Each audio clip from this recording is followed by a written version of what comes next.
Burkina Faso. For many Americans, that name has long been tied to images of hunger, poverty, and dependency on foreign aid. Yet today, the story is beginning to shift.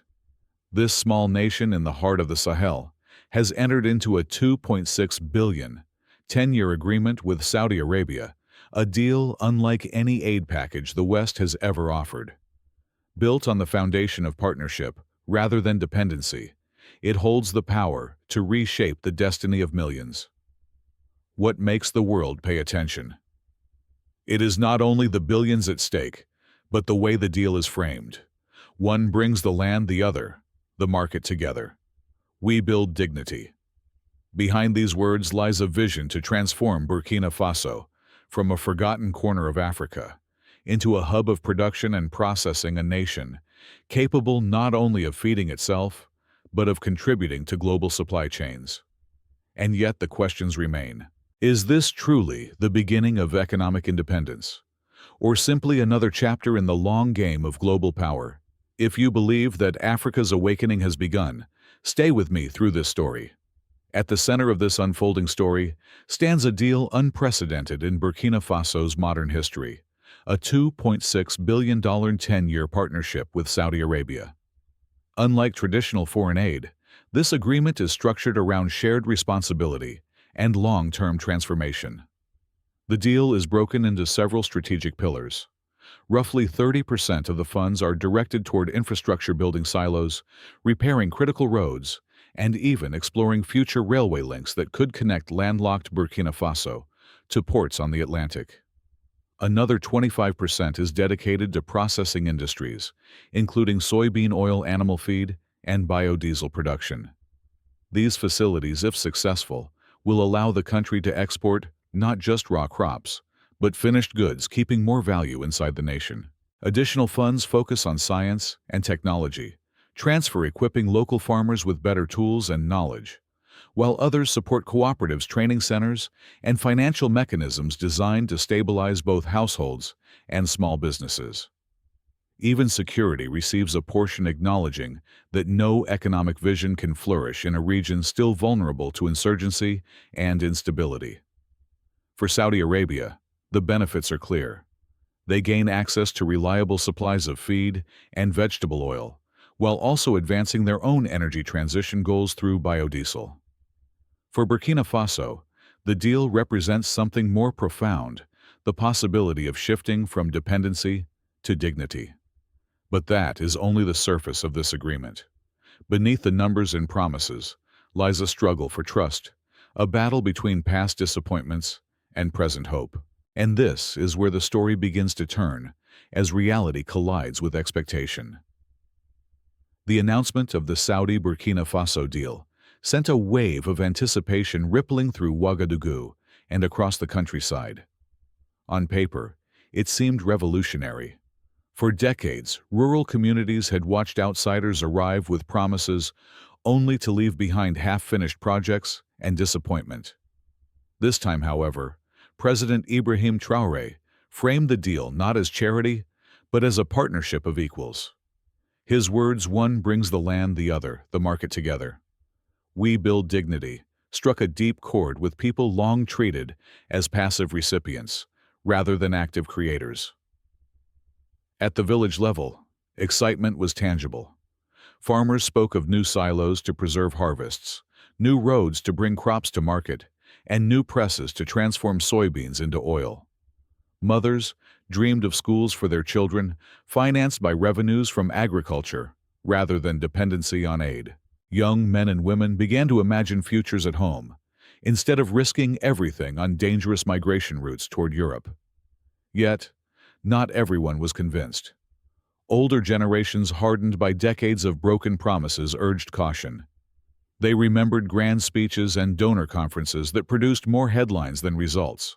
For them, hope was tempered by a simple pressing question: would this deal be any different? The tension between optimism and skepticism quickly became the emotional core of the debate, shaping conversations in homes, markets, and mosques alike. But within weeks of the announcement, the impact of this deal began reaching beyond Burkina Faso's borders. stirring reactions across Africa and unsettling established powers in the West. Across the Sahel, the Saudi-Burkina Faso agreement was seen as more than a bilateral contract. It sparked imagination. Leaders and citizens from Mali to Niger whispered about the possibility of similar partnerships that might finally loosen the grip of dependency on former colonial powers. For many in the region, Ibrahim Traoré's boldness symbolized a wider African awakening, a sign that smaller nations could chart their own course through alliances built on mutual benefit rather than subordination. But while regional enthusiasm grew, the deal triggered unease elsewhere. In Western capitals, analysts quietly asked whether this partnership could undermine long-standing spheres of influence. For decades, the West dictated the terms of economic engagement in West Africa, often through aid packages tied to political conditions. The Burkina Faso-Saudi model offered something radically different: development, driven by local priorities, funded by non-Western capital, and guided by a leader who insisted on sovereignty first. This tension quickly surfaced in the media. Some outlets praised the initiative as pragmatic and forward-looking, while others hinted at potential dangers, corruption, mismanagement, or Saudi Arabia's own strategic motives. Still, the most striking element was the tone of admiration mixed with concern, admiration for a country daring to take control of its future, concern over what that shift might mean for the balance of global power. In the end, the reactions underscored one truth: Burkina Faso's deal was no longer just a national story. It had become a test case for Africa's independence in the 21st century. Inside Burkina Faso, the Saudi partnership quickly began to reshape daily life. Cooperatives expanded, providing farmers with collective bargaining power they had never experienced before. Training centers opened in rural districts, equipping young people with practical skills in mechanics, processing, and agricultural science. For the first time in years, many families began to believe that their children might have a future at home, not abroad. The most striking transformation was in the role of women. Access to credit lines allowed mothers and widows to invest in small enterprises, from soybean presses to local shops. Some even rose to leadership positions within the cooperatives, turning what was once a male-dominated sector into a shared responsibility. Women who had long carried the silent burden of poverty began to carry the visible banner of opportunity. Yet with change came tension. Urban workers feared that large-scale projects might prioritize foreign contractors over local employment. Civil servants quietly worried about whether funds would truly reach communities or vanish into the machinery of bureaucracy. Even within villages, debates arose over who would benefit most: the landowners, the laborers, or those with ties to political elites. The promise of road silos and irrigation systems ignited hope, but also jealousy, suspicion, and the ever-present fear of corruption. These tensions underscored a painful truth: money alone could not guarantee transformation. Success would depend on whether ordinary people could hold the system accountable. On the political stage, President Ibrahim Traoré. But alongside admiration came serious risks. The very scale of the Saudi deal raised questions of governance. Could Burkina Faso's institutions, weakened by years of instability, manage billions of dollars transparently? Would oversight mechanisms be strong enough to prevent the familiar cycle of mismanagement, where grand projects become empty monuments and funds dissolve into private accounts? The political class, too, was divided. Reformists rallied behind Traoré, seeing in him a chance to rebuild sovereignty. Others, more entrenched in old systems of patronage, quietly resisted, fearing that accountability would expose their influence. This tension created a fragile environment where the deal's survival depended not only on money and infrastructure, but also on civil society groups voiced the concerns. Most clearly, they demanded guarantees that factories would employ locals rather than foreign technicians, that infrastructure would serve villages as well as cities, and that the billions invested would not simply reinforce.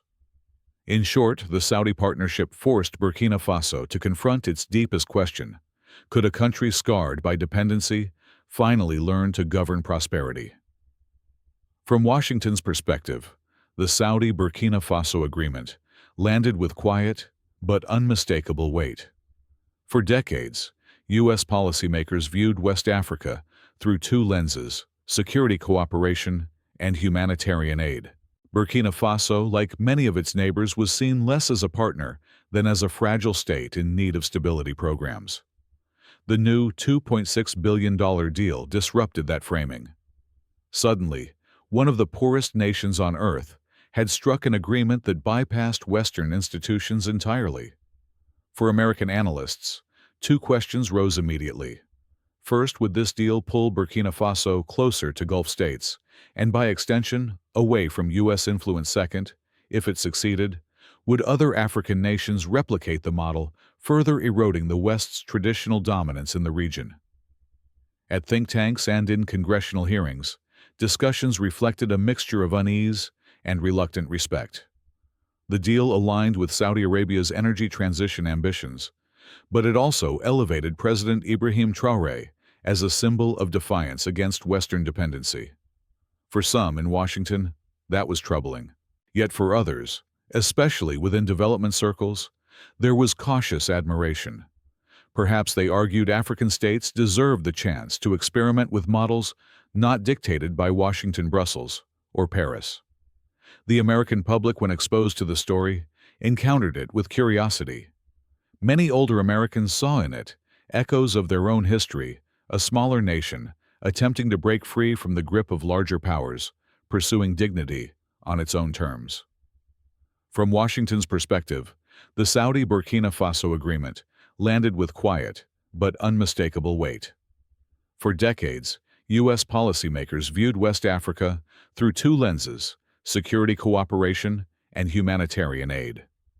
Burkina Faso, like many of its neighbors, was seen less as a partner than as a fragile state in need of stability programs.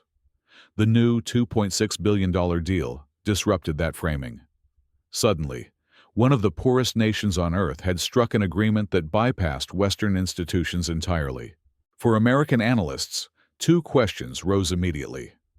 First, would this deal pull Burkina Faso closer to Gulf states, and by extension, away from U.S. influence? Second, if it succeeded, would other African nations replicate the model, further eroding the West's traditional dominance in the region?